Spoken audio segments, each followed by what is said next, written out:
Perang Padri.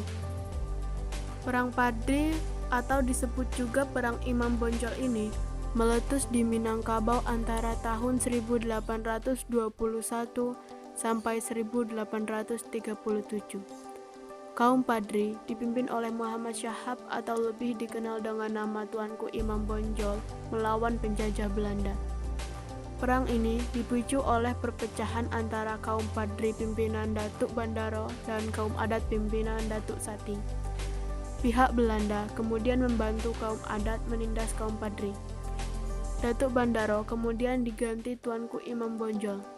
Belanda menyerang benteng kaum Padri di Bonjol, dan pada tahun 1832, benteng Bonjol jatuh ke tangan Serdadu Company. Hal ini memicu kembali peperangan.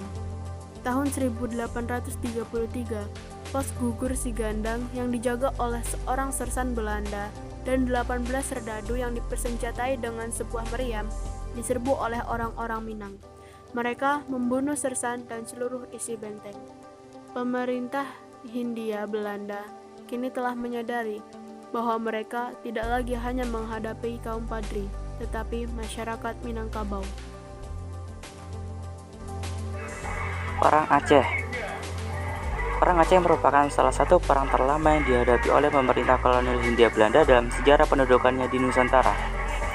Perang di bumi Serambi Mekah yang berlangsung dari tahun 1873 hingga 1910 ini terbagi dalam 4 fase.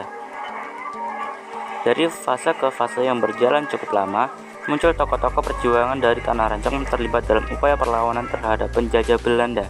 Begitu pula dari pihak Belanda, jumlah nama pergantian dalam memimpin misi menaklukkan Aceh. Perang Aceh ini terjadi karena ambisi Belanda yang ingin menguasai seluruh wilayah Nusantara pada abad ke-19 Masehi. Butuh waktu lama bagi bangsa asing itu untuk bisa menundukkan wilayah Aceh. Perang Aceh I dimulai pada tahun 1873 sampai 1874. Ibrahim Alfian dalam Perang Kolonial Belanda di Aceh pada tahun 1977 menyebutkan bahwa perang diawali pada tanggal 26 Maret 1873 ketika geladak kapal komando Citadel van Antwerpen secara resmi memaklumkan perang terhadap kerajaan Aceh Darussalam. Saat itu Belanda tidak langsung melakukan penyerangan karena masih menghimpun pasukan. Melihat yang demikian, pihak Aceh pun melakukan mobilitas umum guna menghadapi perang yang sudah diambang pintu itu. Akhirnya, pada tanggal 6 April 1873, pasukan Belanda yang dipimpin oleh Jenderal J.H.R. Khoir berlabuh di pantai Ceuremen, Aceh Barat. Seketika itu, pasukan Aceh yang dipimpin oleh Panglima Polim dan Sultan Muhammad Shah dengan semangat jihad di fisabilillah langsung menggempur pasukan Belanda dengan meriam. Keberhasilan pasukan Aceh dalam mempertahankan wilayahnya mengakibatkan Belanda kewalahan dan memutuskan untuk menghentikan serangan ini sembari menghimpun kekuatan maupun strategi baru. Perang Aceh II. Perang Aceh II dimulai pada tahun 1874 sampai 1880. Belanda dipimpin oleh Jenderal Jan van Swieten. Pasukan Belanda memang berhasil menguasai istana Kesultanan Aceh Darussalam. Akan tetapi, itu terjadi karena pasukan Aceh telah meninggalkan keraton dan bergerilya. Oleh karena itu, sama seperti periode sebelumnya, pasukan Belanda tetap kewalahan dalam menghadapi pasukan Aceh di perang fase kedua yang dipimpin oleh Tuanku Muhammad Dawud. Perang Aceh III tahun 1881 sampai 1896. Masih dengan semangat jihad fisabilillah, para pejuang Aceh seperti Tengku Umar Cik Ditiro, Panglima Polim dan Cut Nyakdin berhasil memobilisasi rakyat Aceh untuk melakukan perang gerilya melawan Belanda.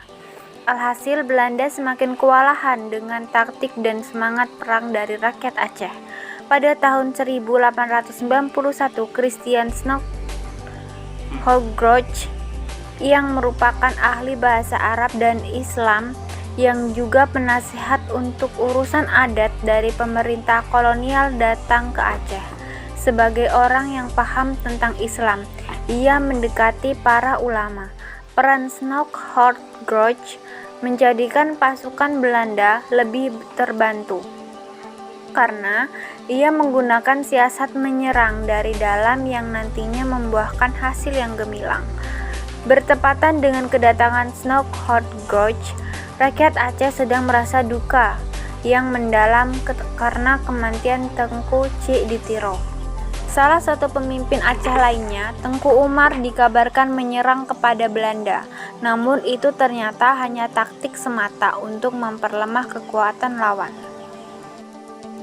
Perang Aceh IV dan akhir tahun 1896 sampai 1910.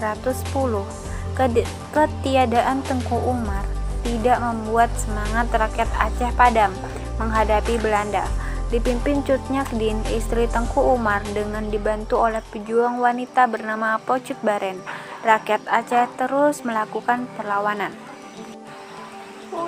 Hingga akhirnya Tengku Umar yang kembali bergabung dengan pasukan Aceh. Sayangnya, pada 11 Februari 1899, Tengku Umar gugur di Meulaboh. Perjuangan pun kembali dilanjutkan oleh Cut Nyakdin bersama Po Cut Baren. Ibrahim Alfian dalam Perang di Jalan Allah. Perang Aceh 1873 sampai 1912 atau 1987 mengungkapkan kondisi rakyat Aceh mulai melemah karena kematian dari beberapa pemimpinnya.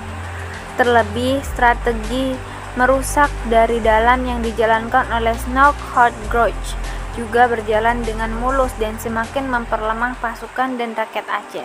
Tahun 1905, Cut Nyakdin berhasil ditangkap dan kemudian wafat pada tahun 1910. Kematian Cut Nyakdin ini pun menjadi penanda berakhirnya Perang Aceh.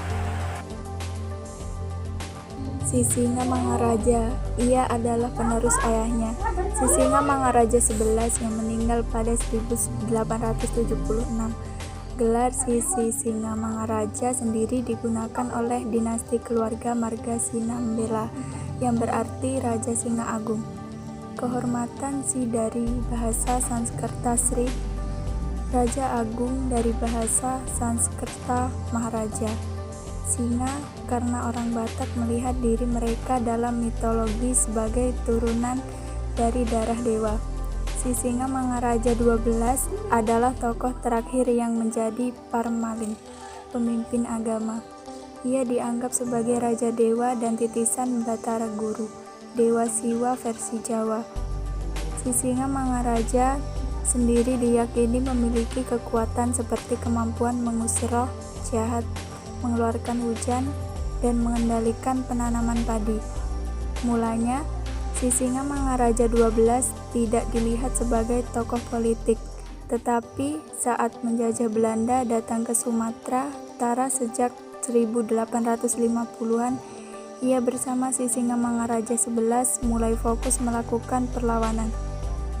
Pada Februari 1878, Sisinga Mangaraja XII mengadakan upacara keagamaan untuk menggalang orang Batak di balik perang perlawanan melawan Belanda. Pasukannya menyerang pos-pos Belanda di Bakal Batu, Tarutung, namun mengalami kekalahan. Ia pun berkumpul kembali dan melancarkan serangan baru pada 1883 sampai 1884 dengan mendapat bantuan dari Aceh.